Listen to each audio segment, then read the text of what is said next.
Hello everyone, welcome to Jim's Orbit. तो आज के इस वीडियो में हम लोग डिस्कस करेंगे रीजनिंग का इंपॉर्टेंट टॉपिक जो कि है डाटा सफिशिएंसी बेस्ड क्वेश्चन। ये क्वेश्चन भी हर बार आपको रीजनिंग के एग्जाम में देखने को मिल जाते हैं। 1 से 2 क्वेश्चन ज़रूर मिल जाते हैं पेपर में, ठीक है। तो आज की वीडियो से आपका रीजनिंग का 1 से 2 नंबर पक्का हो जाएगा एकदम अच्छे से, अगर आपने इस वीडियो को पूरी अच्छी तरह से देख ली तो आइए स्टार्ट करने से पहले आपको एक होमवर्क क्वेश्चन करा देते हैं जो कल आपको दिया गया था। Find out missing number in the given diagram. यहाँ पे आपको एक डायग्राम दिया गया है और इसमें हमें फाइंड करना है मिसिंग नंबर। देखिए डायग्राम में क्वेश्चन मार्क कहाँ पे है, तो ये रहा क्वेश्चन मार्क और हमें फाइंड करना है इसी क्वेश्चन मार्क की वैल्यू। तो इस क्वेश्चन मार्क की वैल्यू हम लोग कैसे फाइंड आउट करेंगे, जो दो ऊपर आपको डायग्राम दिए हैं इन दोनों की हेल्प से हम देख लेते हैं कि यहाँ पे बीच वाला जो नंबर है ये किस तरह से फिल किया गया है। उसी के अकॉर्डिंग हम नीचे वाले में भी कर लेंगे और आपका आंसर आ जाएगा, ठीक है। तो देख लेते हैं पहला वाला जो डायग्राम है उसमें बीच में क्या आ रहा है, 12 आ रहा है। साइड साइड में नंबर क्या लिखे हैं, 7, 9 और 4, ठीक है। ये साइड साइड में नंबर लिखे हुए हैं। तो हमें क्या करना है, बॉटम के नंबर को ऐड करना है और उसमें से टॉप वाले नंबर को सब्ट्रैक्ट कर देना है। तो बॉटम में क्या क्या नंबर है, 9 है और 7 है। तो 9 और 7 को हमने ऐड कर लिया, कितना आ जाएगा 16। 16 में से टॉप के नंबर को सब्ट्रैक्ट करेंगे यानी कि 4 को, तो आपका क्या आंसर आ जाएगा, ये आ जाएगा 12, जो कि हो गया बीच वाला नंबर। क्लियर हुआ। चेक कर लेते हैं कि यही चीज़ सेकंड वाले में भी अप्लाई हो रही है। सेकंड वाले में देखिए बॉटम का नंबर क्या है, 1 है और 4 है। तो 1 और 4 को ऐड करेंगे तो 5 आ जाएगा। 5 में से टॉप के नंबर यानी कि 1 को सब्ट्रैक्ट करेंगे तो कितना आएगा, 4 आ जाएगा, जो कि है बीच वाला नंबर। तो आपकी जो ट्रिक है ये बिल्कुल अप्लाई हो रही है कि आपको बॉटम के दोनों नंबर को ऐड करना है और उसमें से टॉप वाले नंबर को सब्ट्रैक्ट कर देना है। यही चीज़ हम कर लेते हैं थर्ड वाले डायग्राम में। तो थर्ड वाले डायग्राम में आप पहले नंबर देख लीजिए कौन कौन से हैं। 6 है, 5 है, नीचे है, ऊपर 2 है, ठीक है। तो हमें क्या करना है, 6 और 5 को ऐड कर लेना है। 6 और 5 को ऐड करेंगे तो आ जाएगा 11। 11 में से आपको 2 को क्या कर देना है, सब्ट्रैक्ट कर देना है। तो 11 में से हमने किया 2 को सब्ट्रैक्ट, तो आपका आंसर क्या आ गया, 9 आ गया। तो 9 जो होगा वो क्या हो जाएगा, क्वेश्चन मार्क की वैल्यू, यानी कि आपके होमवर्क क्वेश्चन का आंसर क्या है, 9 करेक्ट होगा, ठीक है। यहाँ तक अच्छे से क्लियर हुआ। अब हम लोग स्टार्ट करते हैं आज का क्वेश्चन जो कि है डाटा सफिशिएंसी बेस्ड क्वेश्चन। इसमें किस तरह के क्वेश्चन आते हैं पहले आप लोग इसको समझ लीजिए। यहाँ पे आपको पहले कुछ क्वेश्चंस दिए होते हैं और फिर उसके स्टेटमेंट दिए होते हैं। तो क्वेश्चन और स्टेटमेंट को ध्यान में रखते हुए आपको 4-5 ऑप्शन भी दिए होते हैं। उस ऑप्शन में क्या क्या होता है, ए ऑप्शन में होता है कि 1 alone is sufficient while second is alone not sufficient, यानी कि कहने का मतलब है कि जो स्टेटमेंट फर्स्ट है वो क्वेश्चन का आंसर देने में सफिशियंट है, जबकि स्टेटमेंट सेकंड अलोन सफिशियंट नहीं है। बी ऑप्शन क्या कह रहा है, बी ऑप्शन कह रहा है कि second alone is sufficient while first alone is not sufficient, कि सेकंड वाला जो है ये अकेला सफिशियंट है उस क्वेश्चन का आंसर देने में, जबकि फर्स्ट नहीं है। सी क्या कह रहा है, आइदर फर्स्ट और सेकेंड इज सफिशियंट, या तो फर्स्ट है या तो सेकेंड है। उसके बाद डी क्या कह रहा है, neither first nor second is sufficient, यानी कि ना तो फर्स्ट सफिशियंट है और ना ही सेकेंड भी सफिशियंट है। ई ऑप्शन क्या बता रहा है, both first and second are sufficient, ठीक है, यानी कि फर्स्ट और सेकेंड दोनों सफिशियंट है, दोनों को मिला करके उसका आंसर आएगा जो भी क्वेश्चन पूछा जा रहा है। तो आपको समझ में आया डाटा सफिशिएंसी में क्या करना होता है। हमें 4-5 ऑप्शन दिए होते हैं, इन ऑप्शन में से हमें सर्च करना होता है कि कौन सा ऑप्शन हमारा करेक्ट होगा।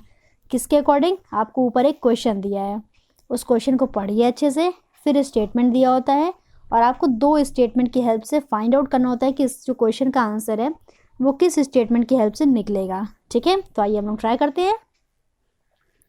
क्वेश्चन नंबर फर्स्ट आपकी स्क्रीन पे है।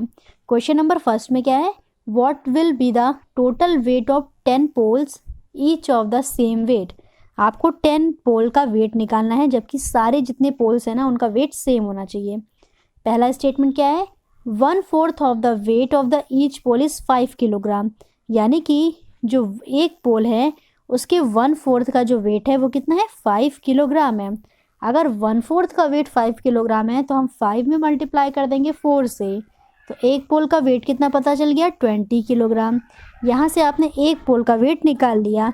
अब ईच पोल का वेट क्या है, क्वेश्चन में दिया है सेम है, तो 20 में मल्टीप्लाई कर देंगे 10 से, तो ईच पोल का यानी कि 10 पोल का जो वेट है ये आ गया 200 किलोग्राम। यानी कि आपने पहले स्टेटमेंट से निकाल लिया क्वेश्चन का आंसर।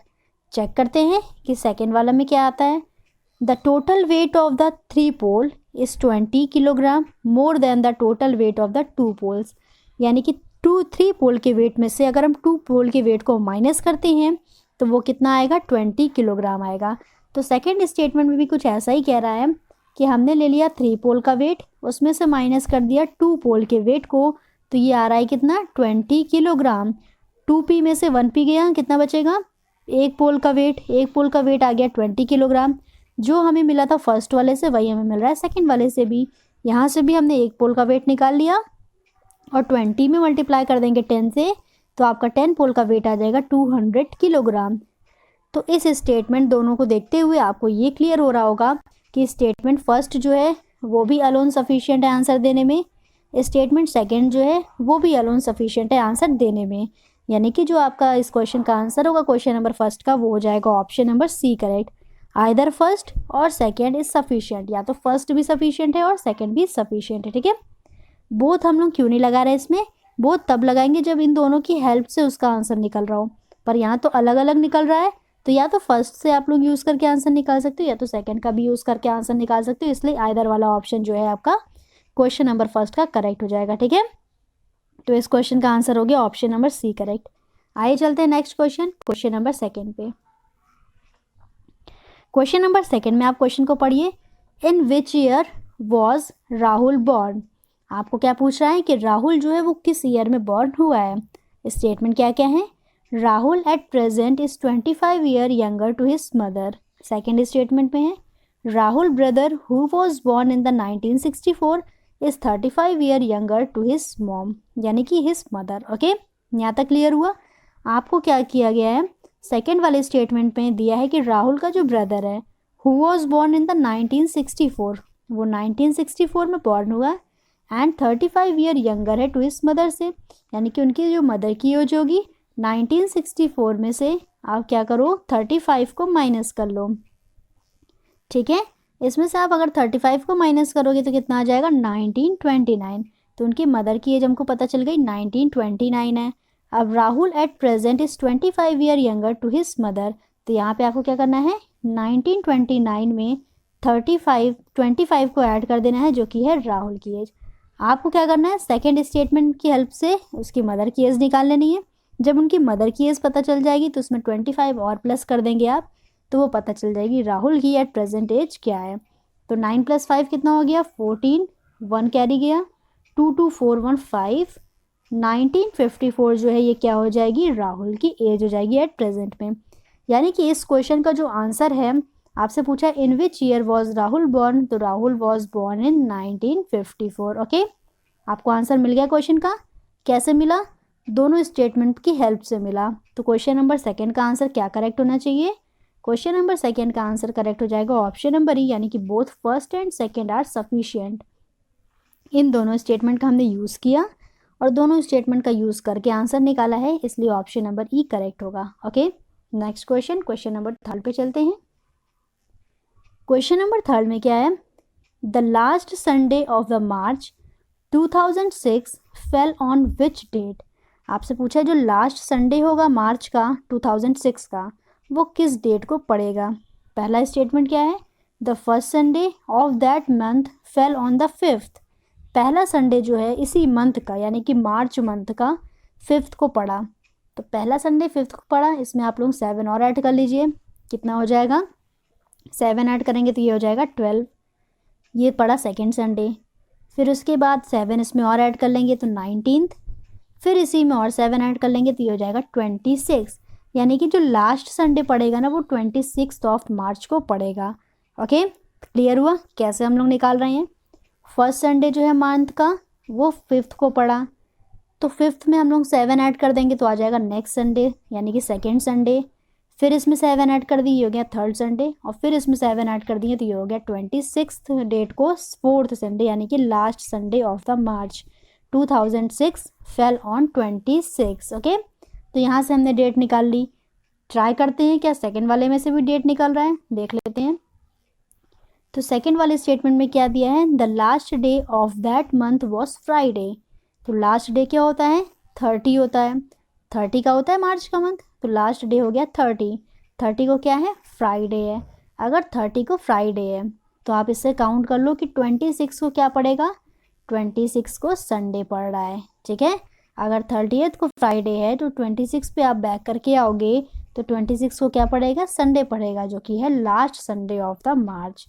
होप सो आपको यहाँ तक क्लियर हो गया होगा। और इस जो क्वेश्चन का आंसर है हम लोग दोनों स्टेटमेंट की हेल्प से निकाल ले रहे हैं। तो क्वेश्चन नंबर 3 का आंसर क्या होगा, ऑप्शन नंबर सी करेक्ट होगा।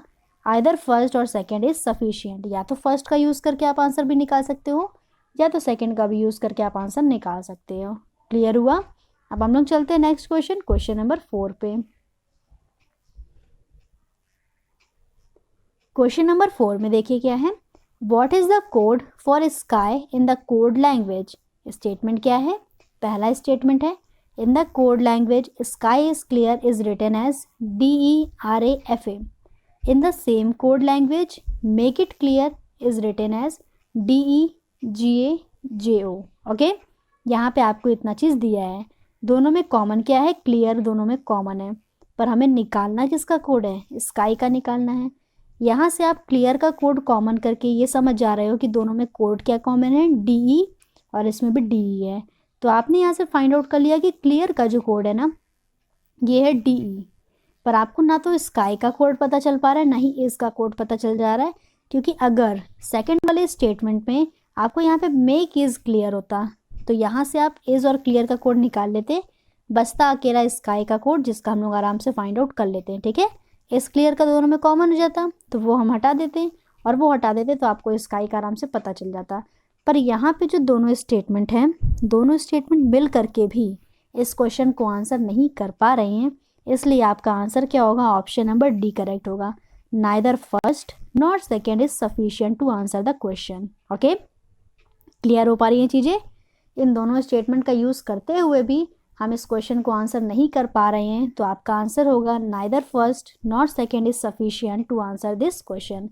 तो क्वेश्चन नंबर 4 का ऑप्शन नंबर डी करेक्ट हो जाता है। नेक्स्ट क्वेश्चन, क्वेश्चन नंबर 5 पे चलते हैं।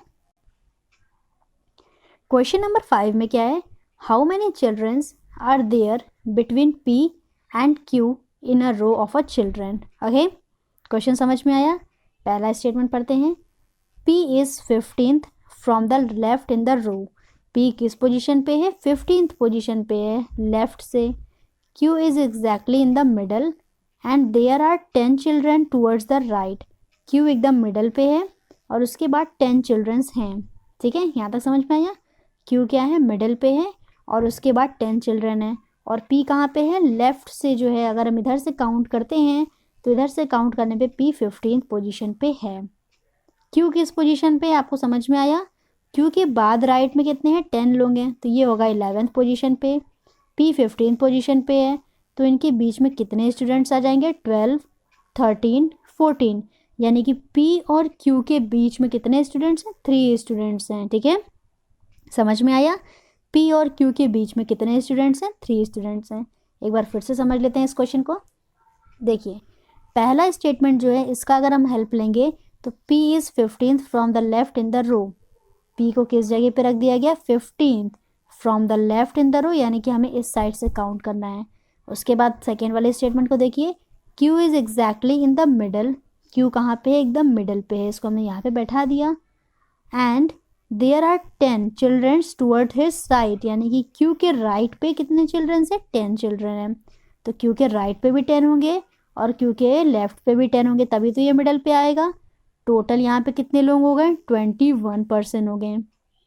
P किस पोजीशन पे है, 15th है फ्रॉम द लेफ्ट से, और Q की अगर हम पोजीशन काउंट करेंगे तो ये होगा 11th पोजीशन पे। ओके राइट, तभी तो इसके बाद 10 स्टूडेंट्स होंगे, तो ये हो गया 11th पोजीशन पे। और आपसे क्वेश्चन में पूछा है कि P और Q के बीच में कितने चिल्ड्रंस हैं, तो यहाँ पे हो जाएंगे 12, यानी कि 11 के बाद क्या आएगा, 12, 13 और 14, तो इनके बीच में 3 लोग आएंगे। तो there are 3 childrens between the P and Q। तो आपने इसका आंसर कैसे निकाला, दोनों स्टेटमेंट की हेल्प से, इसलिए आपका आंसर क्या होना चाहिए, option number E correct. Both first and second are sufficient.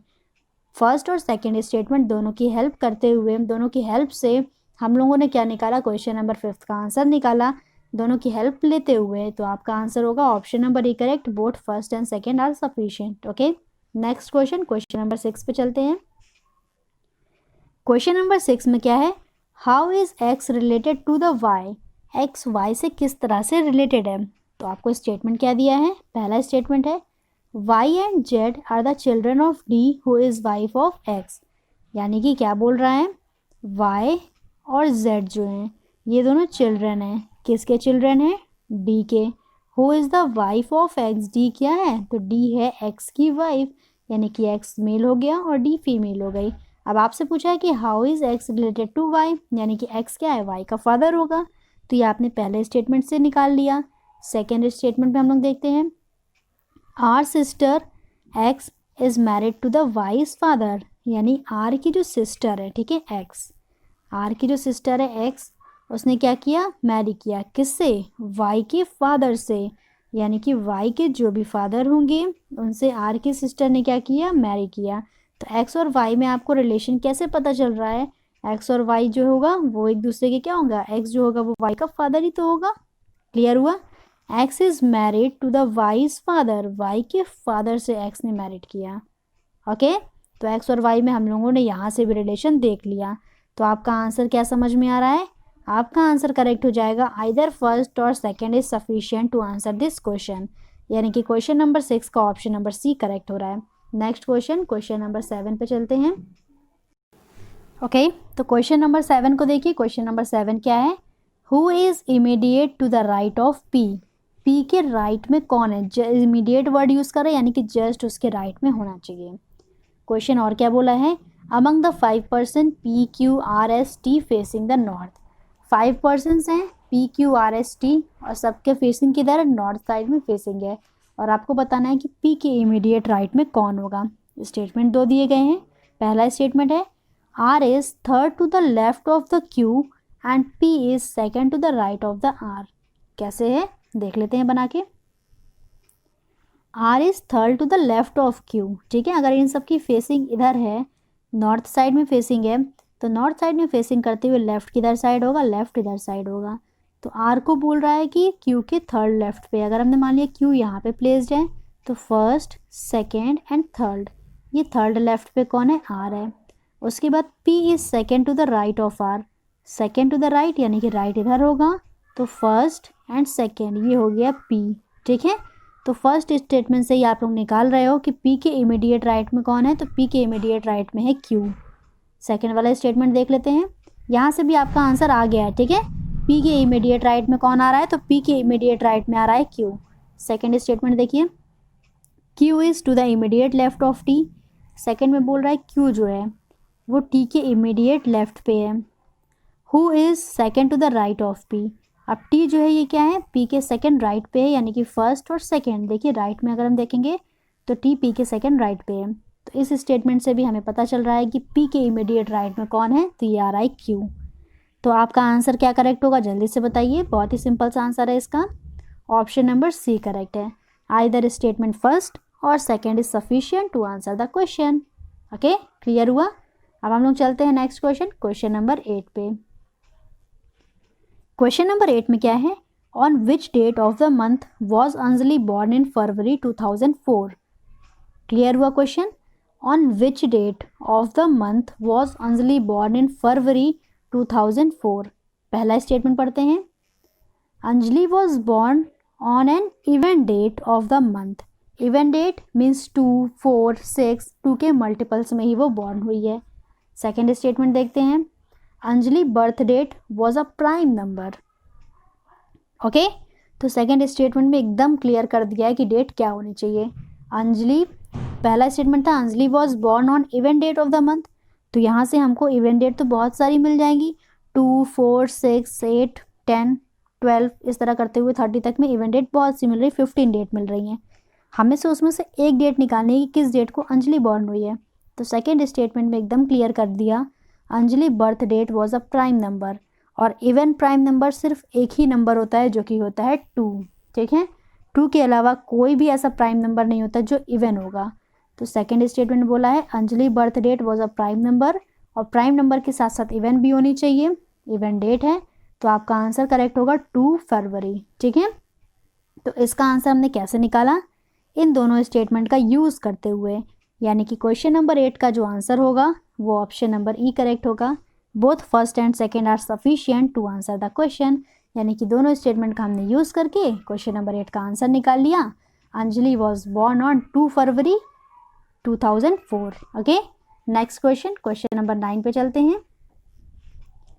Question number 9 में क्या है, what is the Gagan age. ये क्वेश्चन है, स्टेटमेंट क्या क्या है। पहला स्टेटमेंट है Gagan, Vimal and Kunal are all of the same age, यानी कि इन तीनों की एज क्या है, इन तीनों की एज सेम है। नेक्स्ट स्टेटमेंट में the total age of Vimal, Kunal and Anil is 32। V plus K plus A is equals to कितना गिवन है, ये गिवन है 32 के बराबर। फिर उसके बाद बोल रहा है and Anil is as old as Vimal and Kunal together, यानी कि अनिल की जो एज है ये विमल और ठीक है विमल और कुणाल की एज के बराबर है, दोनों के एडिशन के। तो यहाँ से आपको एक ही वैल्यू मिल गई, ये है वी प्लस के बराबर। यही वैल्यू आप उठा करके यहाँ रख दो सेकंड वाली इक्वेशन में। इसको हमने मान लिया फर्स्ट है, ये तो तीनों बराबर दिए हैं, ये फर्स्ट इक्वेशन है। तो यहाँ पे v प्लस के की जगह पे अगर हम a रख देंगे तो ये क्या हो जाएगा, a plus A is equals to 32, यानी कि 2a इज इक्वल्स टू 32। तो यहाँ से हम a की वैल्यू निकालेंगे, तो कैसे निकालेंगे, a is equals to 32 divided by 2। निकाल लीजिए, a की वैल्यू आ गई 16। यहाँ से आपको किसकी एज पता चल गई, a की एज पता चल गई जो कि क्या है 16 है। अब हमें निकालनी है v और k और g की एज, ठीक है, निकाल लेते हैं। देखिए इसमें क्या दिया है, v plus K plus A is equals to 32, और यहाँ से a बराबर दिया है v प्लस के, और a की एज आपको पता है 16। 16 इज इक्वल्स टू क्या हो जाएगा, 16 इज इक्वल्स टू आ जाएगा v प्लस के, और आपको पता है इन सब की एज क्या है, इक्वल है। तो यहाँ से हम इक्वल अगर कर लेते हैं, किसी की भी एक निकाल लीजिए, मान लीजिए k की जगह पे हमने v रख दिया, तो 2v इज इक्वल्स टू आ गया 16, यानी कि v की वैल्यू क्या आ जाएगी 16 divided by 2 which is equals to 8। यहाँ तक क्लियर हुआ। 8 ईयर्स जो है ये किसकी एज आ गई, विमल की एज आ गई। अब विमल की एज, कुणाल की एज और गगन की सेम ही है, तो गगन की एज कितनी आ गई, ये आ गई 8 ईयर्स। तो आपने इसका आंसर कैसे निकाला, इसका आंसर आपने निकाला इन दोनों स्टेटमेंट का यूज़ करते हुए, यानी कि आपका क्वेश्चन नंबर 9 का आंसर क्या करेक्ट होगा, ऑप्शन नंबर ई करेक्ट हो जाएगा। Both first and second are sufficient to answer the question. Okay, next question, question number 10 पे चलते हैं, जो कि आज का लास्ट क्वेश्चन है। क्वेश्चन नंबर 10 क्या है, how is A related to D. Statement क्या दिया है, पहला स्टेटमेंट है B is brother of A, second statement है बी इज़ डी सन, ठीक है, बी क्या है, डी का सन है, तो ये है डी, और बी क्या है, डी का सन है। उसके बाद पहले स्टेटमेंट में बोला है कि बी इज़ ब्रदर ऑफ ए, तो बी और ए क्या है, एक दूसरे के ब्रदर हैं, ठीक है, बी की क्या है, ए का ब्रदर है, ये आपको स्टूडेंट बोला है। और क्वेश्चन क्या पूछ रहा है, how is A related to D, तो ए और डी कैसे रिलेटेड होंगे, जल्दी से बताइए। ना तो यहाँ पे आपको पता है कि डी क्या है, मदर है या फिर फादर है, और ना ही आपको ए के बारे में भी पता है, तो आप इन दोनों स्टेटमेंट का यूज़ करके भी इस क्वेश्चन का आंसर नहीं दे पा रहे हो। यानी कि ए जो है ये डी का सन तो है, या सन है या फिर डॉटर है, ये भी नहीं क्लियर है, ठीक है। तो हम इस क्वेश्चन का आंसर नहीं दे पा रहे हैं दोनों स्टेटमेंट का यूज़ करके, जस्ट बिकॉज ऑफ कि हमको ए के बारे में नहीं पता है कि ए मेल है या फिर फीमेल है। अगर ए मेल होगा तो इसका आंसर होगा A is son of D, अगर ए फीमेल होगी तो इसका आंसर होगा A is daughter of D. But हम क्लियर नहीं है कि ये ए सन है या फिर डॉटर है, इसलिए हम इस क्वेश्चन का आंसर क्या लगाएंगे, option number D, neither first not second is sufficient to answer the question. Okay, hope so आप लोगों को यहाँ तक एकदम अच्छे से क्लियर हो गया होगा। अब हम आपको बता देते हैं कि रीजनिंग की प्रिपरेशन के लिए आपको बेस्ट बुक कौन सी पड़ेगी। अगर आप स्कूल लेवल पे रीजनिंग की प्रिपरेशन करना चाहते हो तो आपको बुक लेनी चाहिए ओलंपियाड रीजनिंग वर्कबुक। ये अलग अलग स्कूल के लिए, यानी कि अलग अलग आपके स्कूल ग्रेड के लिए अलग अलग मार्केट में अवेलेबल है। आप ग्रेड 1 से लेकर के ग्रेड 12 तक ओलंपियाड रीजनिंग की वर्कबुक आपको मार्केट में मिल जाएगी। जिस भी ग्रेड की आपको प्रिपरेशन करनी है उस ग्रेड की बुक आप ले सकते हो और आराम से अपनी प्रिपरेशन को कर सकते हो, ठीक है। अगर आप कॉम्पिटिटिव एग्जामिनेशन के लिए रीजनिंग की प्रिपरेशन करना चाहते हो तो आपको बुक लेनी चाहिए a modern approach to the verbal and non verbal reasoning book by the RS Agarwal. RS Agarwal की जो बुक है ये रीजनिंग की प्रिपरेशन के लिए सबसे बेस्ट है कॉम्पिटिटिव एग्जामिनेशन के लिए, क्योंकि इसमें नंबर ऑफ़ क्वेश्चंस जो हैं ये ज़्यादा से ज़्यादा रखे गए हैं जिससे कि आपकी प्रिपरेशन अच्छे से हो सके, ठीक है। अब आपके लिए रहा होमवर्क क्वेश्चन, इसका आंसर आप लोग कमेंट सेक्शन में बताइएगा। क्वेश्चन क्या है, Vinod and Javed salaries are in the proportions of 4:3 respectively. What is the Vinod salary? Statement दो दिए हैं, Javed salary is 75% that of the Vinod salary.